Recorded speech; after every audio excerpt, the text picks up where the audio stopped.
Hopkins parents, due to all the inclement weather we've been having, we're bringing SOL night to you via Hopkins Rocks. Please stay tuned for some important information regarding your child's success. Okay, we're going to start out talking about reading.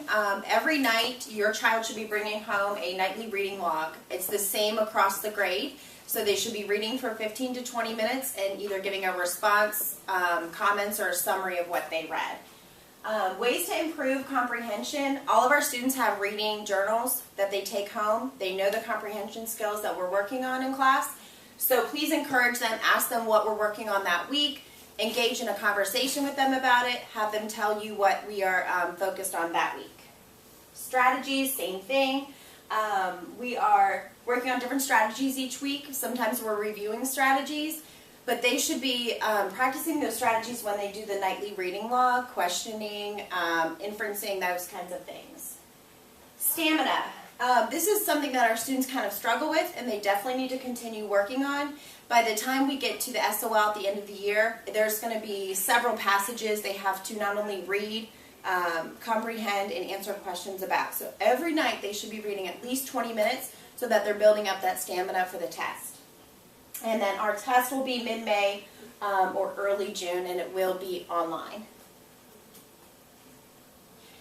These are a few websites that your students can visit. Later we'll talk about Edmodo, and we'll be sure to put these on Edmodo so that they can visit them.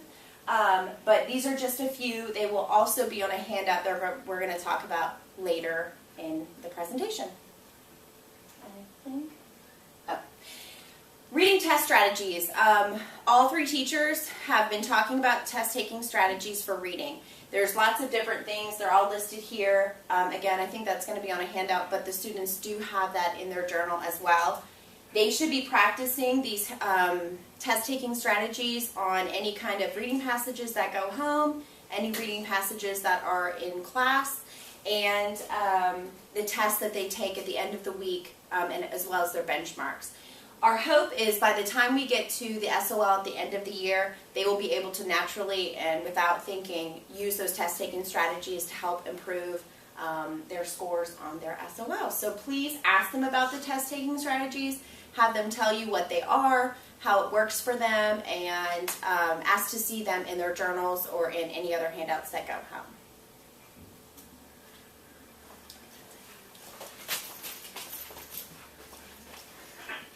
Another SOL that our fourth graders take is called the Virginia Studies SOL, and basically it focuses on the history of Virginia from the 1600s all the way up until present day. So every child has received at least one copy, if not more than one copy, of refrigerator cards.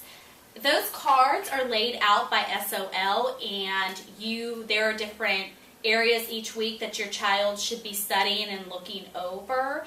Right now we're actually in the middle of the Revolutionary War era, so ask them some questions, ask them what they're learning in school. But they should be looking at those refrigerator cards every night, and those refrigerator cards can stay in their homework folder.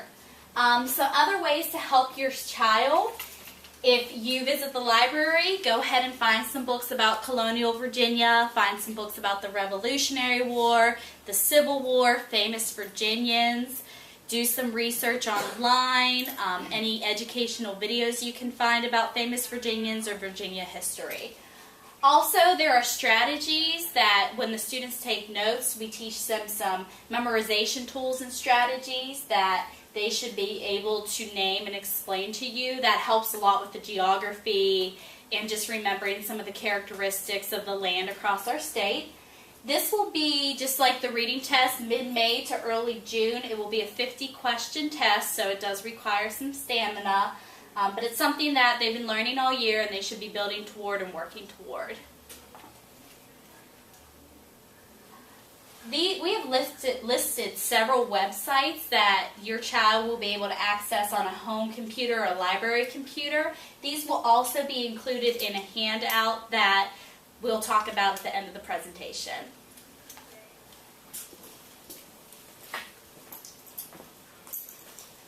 Now we're going to talk about math. Math, SOL, has been definitely one of the hardest for our students.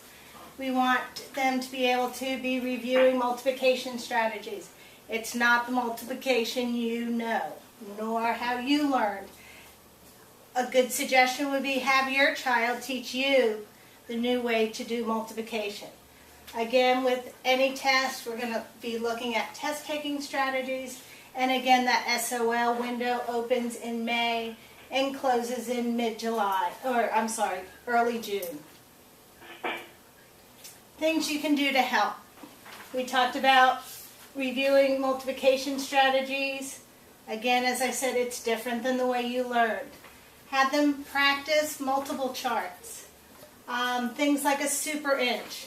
Problem-solving graphic organizers. There's a lot of word problems, and there has to be a way for these kids to break down the information so they know what the question's looking for. We need them to believe in themselves. Okay? We see a lot of them doubting themselves, and we want their self-esteem to build. Many questions are based on real-life experiences. Ask your child questions. Bring them to the grocery store. Have them think about how much it would cost if they were going to the movies. You guys might go to the movies as a family. How much would it be for 2 adults and 2 children? And then add popcorn in there. Those things will really help your child. Again, we've listed some math websites that will be on the handout. Okay, Edmodo is a program that Hopkins and all Chesterfield schools are using. It's similar to that of a Facebook, but it's an education-based kind of social media thing. We each have a classroom page. We're all in different phases of getting our students signed up due to all of the snow days. I know my class, almost all of my students should be in. Basically what they do is they log in the same username, same password as they do at school. So they should have that memorized. They can log in, they go to my.ccpsnet.net, click on Edmodo, and that should bring them in. I think that they're also included in a computer group as well from Miss Lee's class. But they can sign in. I've posted some math games that I know some of my students have used. All of us will eventually post math, science, social studies, anything else on there that they can go home and use. It is by no means required. We know that some students don't have computers or internet access at home, so nothing will be required on there. It is just supplementary information. We will put websites on there, different games. It's just another way for the students to be practicing their skills and facts at home. The class group code, each student will sign into the group or join the group in school. So they won't really need to know the class group code other than being in school. Once all of our students are in, we lock the group so nobody else can get in. So it is a very safe program for your students to join. And you will get a parent code for monitoring once all of the students are in. That way you can see what your students are posting, what their picture is, their icon picture is, different messages that they are sending as well, because they can speak to one another through the groups and things like that. So if you would like to monitor, let us know. We'd be happy to provide that parent code to you as well once they are signed up. So give us a couple of weeks to get all the classes through. We've had to share the computer lab with other testing and all that kind of stuff. So if you would be patient, that would be great, and then we'll be sure to get those parent codes to you. And like I said, it's going to be used for supplemental activities only. There won't be any assignments on there that are due, nothing like that, but it is a great resource for them to use, so please encourage them. Ask them about their Edmodo group. There's lots of great math sites out there. We'll put some on there, but feel free to also Google and find some sites as well for yourself. We'll post videos on there when we can for social studies and things like that. But please encourage them to use Edmodo if you do have access at home, because it's a great resource and it's a great way for us to kind of send stuff home that is easier for them to get access to. So that is Edmodo. The SOL testing is going to happen late May, early June, and so you want to think about some things for that big day.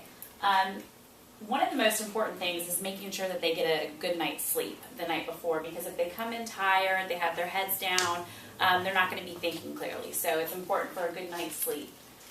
Make sure your child's at school on time and is there the whole day while you're testing too. That's very important. The school provides a snack for the students on the testing day, so you don't have to send in one. Make sure to encourage your child and reinforce how important it is for them to be successful. We kind of talked about that before, about building their confidence, that they can do it, because that's really one of the most important things. So, and let's see, time to enjoy showing off our learning. So the testing is all about that. Thank you for all that you do at home. We want to work with you at home and make sure that we're partnering together, that the students are successful. We appreciate all your family support, and if you are interested in getting the packet of all this information with the websites, we will be sending that home for you. So thank you.